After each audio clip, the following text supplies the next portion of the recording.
These are the bones of one of the world's first dinosaurs. Entombed in New Mexico, in rocks 220 million years old, this deadly design became the prototype for the largest and most terrifying creatures ever to walk the Earth.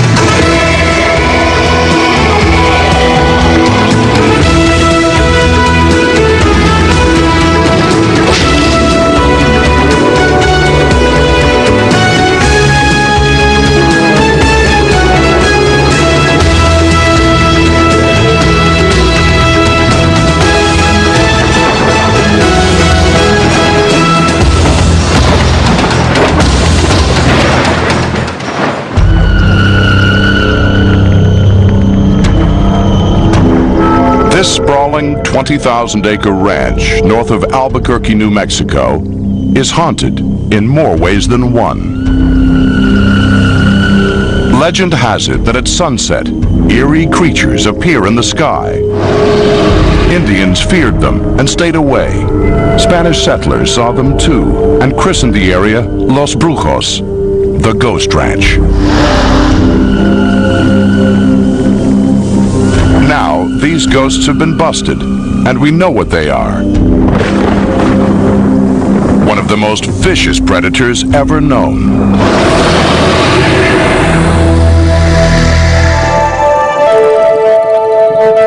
Called Coelophysis, at first it seems like an unlikely killer. Only 6 feet long and 3 feet tall, it was small, streamlined, and lightly built. But for sheer terror, pound for pound, it was one of the most innovative creatures of its time.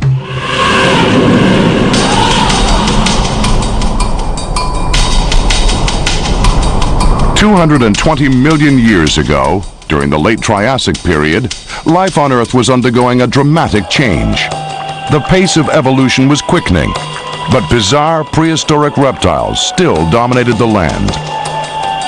Metoposaurus, an 8-foot-long amphibian, lurked in streams, snapping up fish with its huge flat head. With long snouts, stout legs, and armor plating, phytosaurs looked almost like modern crocodiles, and the plant-eating Desmatosuchus evolved thick skin to protect itself from attack. Out of an infinite variety of lumbering, cold-blooded reptiles came Coelophysis, with a new twist. The age of the dinosaurs had begun.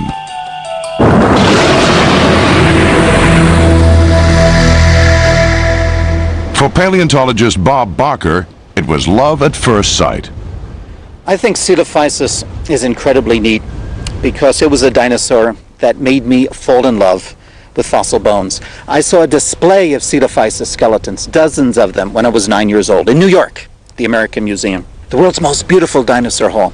And beginning the hall, beginning your trek through 160 million years, was this very animal. It was elegant, it was long-legged, it had an intelligent, subtlety to the way it carried its head. It was just gorgeous. The Ghost Ranch, New Mexico, July 19th, 1947. 3 paleontologists were on a routine field trip. Ned Colbert, George Whitaker of the American Museum of Natural History, and amateur fossil hunter Thomas Girardi were on their way to the petrified forest in Arizona when they decided to stop here, on a whim.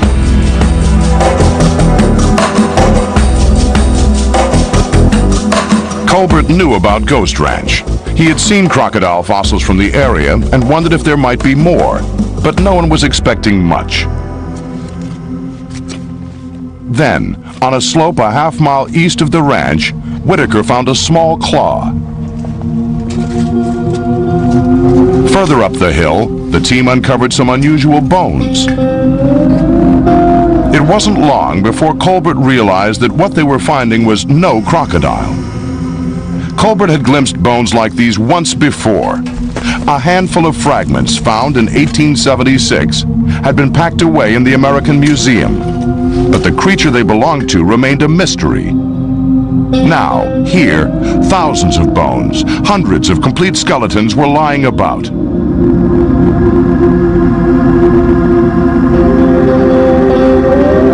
This was a dinosaur graveyard.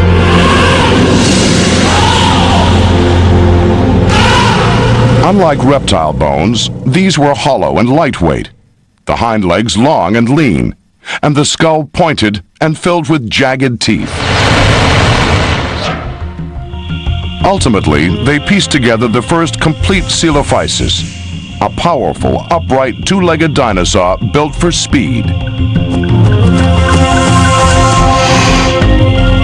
The appearance of coelophysis inaugurated the age of dinosaurs and launched its kind on an evolutionary journey that would end with none other than mighty Tyrannosaurus Rex. This is the Triassic.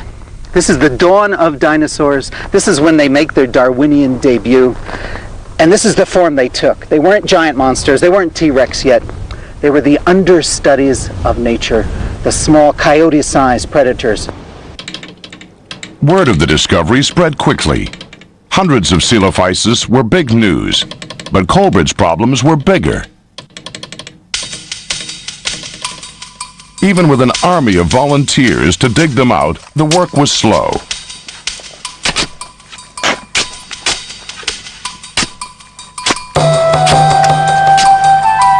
Once exposed, the skeletons were a jumbled mass of tangled limbs, tightly packed together by solid rock. It soon became clear that they would have to be moved.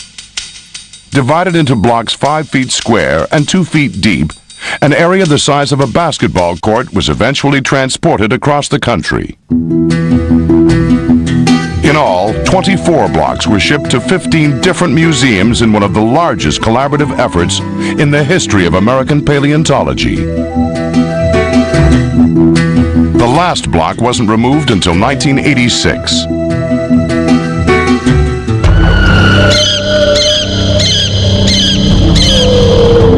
Even then, tons of fossils were left behind, buried in the hills where they were first discovered. To house them, a museum was eventually built at Ghost Ranch, where today, 50 years later, the painstaking effort to free the dinosaurs is still going on.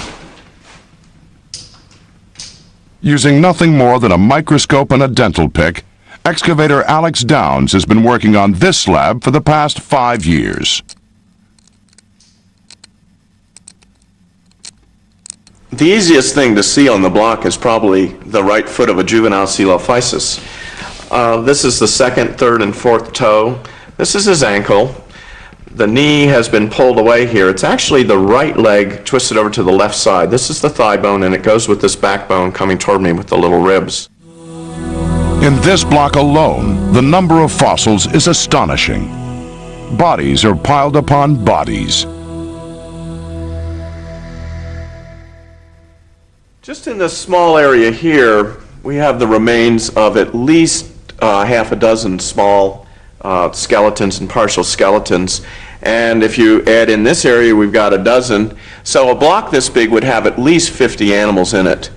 And there have been a couple of dozen large blocks taken out of the Ghost Ranch quarry. So there must be at least 1,000 or so skeletons in this incredibly rich deposit.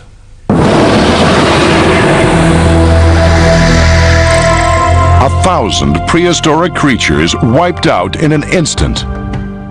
What awesome disaster could have struck?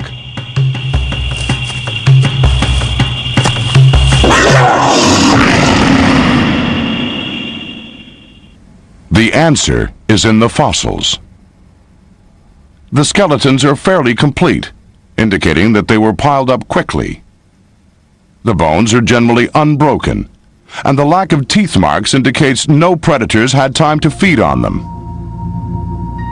A tightly closed mouth reveals that rigor mortis had had time to set in. Heads thrown back are the result of neck ligaments contracting as the body began to dry. All the evidence pointed to a single dramatic event. In one catastrophic moment, an entire herd of coelophysis had been swept away and buried alive.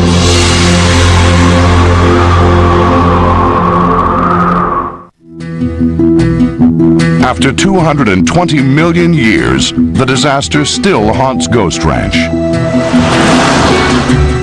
Lynette Gillette lives with it every day. A geologist, she's been exploring the landscape, looking for clues to how the dinosaurs died. During the late Triassic, New Mexico was part of a vast arid basin, filled with silt and weathered volcanic ash, creating layers of multicolored sediment. Today, these layers have been eroded away, forming the rocky badlands of Ghost Ranch. By studying the rocks, Gillette has uncovered the first link in a tragic chain of events. Rocks tell us quite a bit about what happened to coelophysis, and these particular siltstone rocks often have some evidence of drought. This is the mud that the dinosaurs walked around on, and if you look carefully at this particular piece of siltstone, you'll see that it's very cracked. It has little lines, it has bumps and lumps, and it's been drying. A drought had struck. In a desperate search for water, coelophysis by the hundreds converged on a tiny stream. Then the drought broke. Torrential rains began to fall. Suddenly, without warning, a flash flood tore through the stream bed, drowning everything in its wake. Swept along by the muddy waters, the coelophysis were doomed.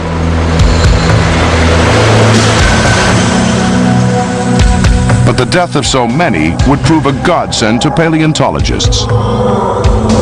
All segments of the population had been preserved, males and females, juveniles and adults. Most dinosaurs are only known from 2 or 3 individuals, and because we have hundreds, we have a chance that's extraordinarily rare, exceedingly rare in paleontology, to do biology. It's the same way a modern biologist would measure and compare lots of cats and dogs, lots of lions and tigers to see how they change as they grow up. Well, we can finally do that with a population of dinosaurs with our samples here from Ghost Ranch. With literally thousands of body parts to choose from, scientists were able to reconstruct a dinosaur that was obviously very dangerous.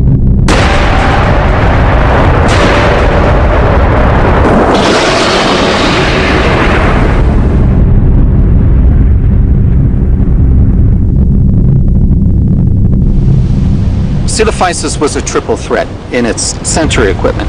It inherited a great sense of smell. The whole muzzle was full of sensory tissue for collecting those little things floating around the atmosphere. The eyes were good too, very like bird eyes. Color-sighted eyes for focusing on prey. The eyeball looked sideways so they could see wide over their periphery. Smell, see, hear, snap.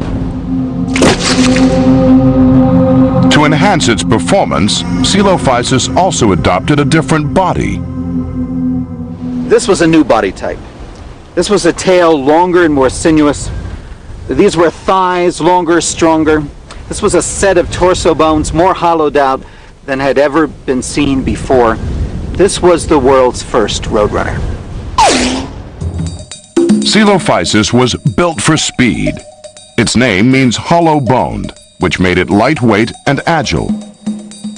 Exquisitely constructed, its body was counterbalanced by its tail, allowing it to move upright and pivot, quickly changing course.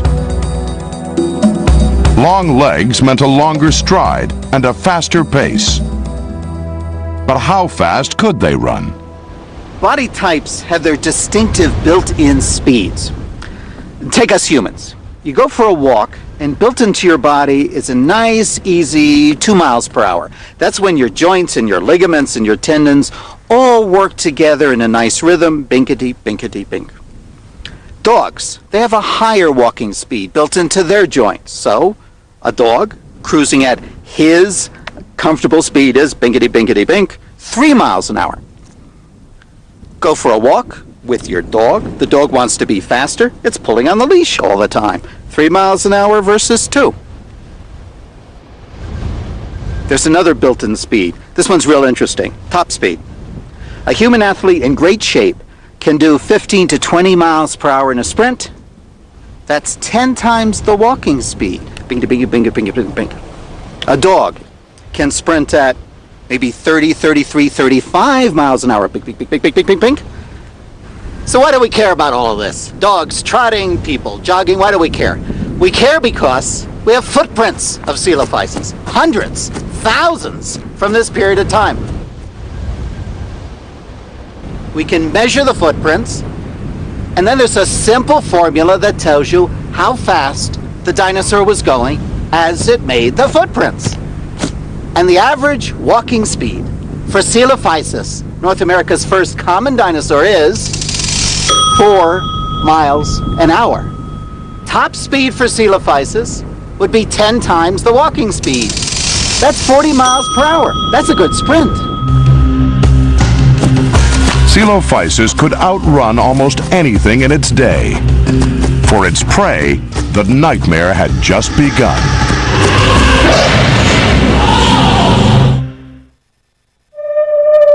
It's the twilight of the Triassic and the dawn of the dinosaurs. Ancient reptiles and primitive mammals are leisurely feeding, unaware of what's lurking in the background.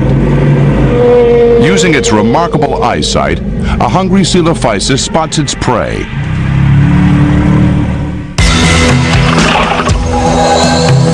After a high-speed chase, it draws blood. Death follows in seconds.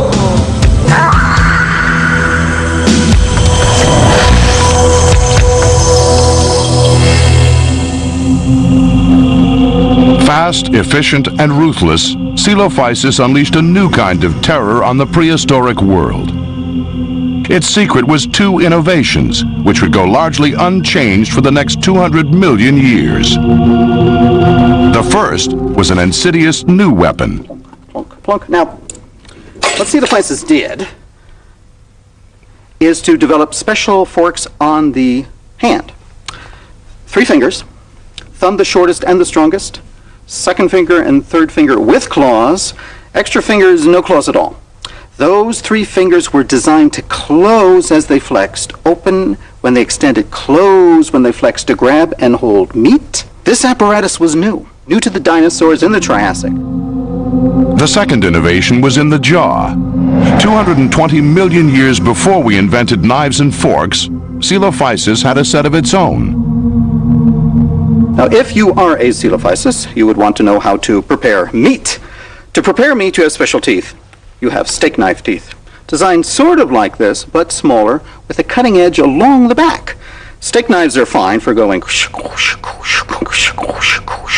the meat, but for cutting slabs of meat more quickly, you need multiple steak knives, and that's exactly what we have here in the Triassic kitchen. The coelophysis jaws, in fact, up to 20 steak knives all hooked together in the jawbone, so you can go wonka. But wait, if you order now, there's more. There are upper steak knives, and there are lower steak knives, and there are joints in the skull and the jaw, so the lower steak knives can go backwards, and the upper steak knives can go backwards independently. What do we have here but 2 electric carving knives?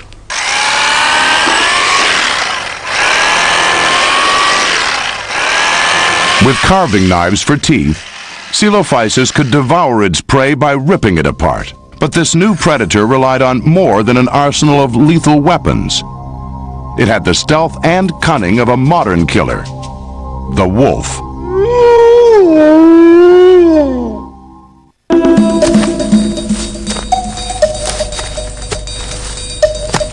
Stalking the Triassic world was not one, but an army of coelophysis. Like wolves, they worked in teams, each animal intuitively trained to a specific task. Some pursue the prey, while others encircle it, cutting off the route of escape. Finally, they move in for the kill.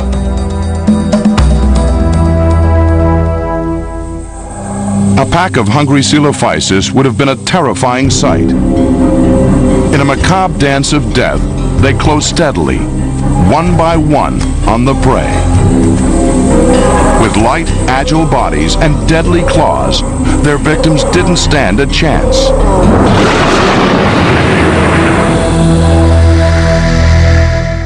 Working together, Coelophysis could bring down animals many times their size. Remarkably, the last meals of several Coelophysis have been preserved at Ghost Ranch. Found in their stomachs were fossil remains of reptiles and fish, along with another tantalizing tidbit. Inside the stomach of this creature lie these tiny bones. They belong to a baby Coelophysis. The discovery intrigued Mark Norell of the American Museum of Natural History. Originally, one of the ideas was that these may be embryos or animals that were developing inside the Coelophysis, that they had live birth. But when the animals were studied more, it was found out that they represented different sizes that were on the inside of the stomach, and also the animals were far too large to have been new hatchlings. In fact, some of them are almost teenager-sized. The revelation that Coelophysis devoured its kin raises some provocative questions. Was it a cannibal? Or was it crazed by starvation and drought? Either way, the evidence is chilling. What this tells us was that Coelophysis was perhaps a cannibal, but at least a scavenger, in that it ate some of its own kind. Whether or not they were dead already when it ate them, nobody really knows. But at least it tells us that, in fact, they weren't shy about eating their brothers out there about 220 million years ago.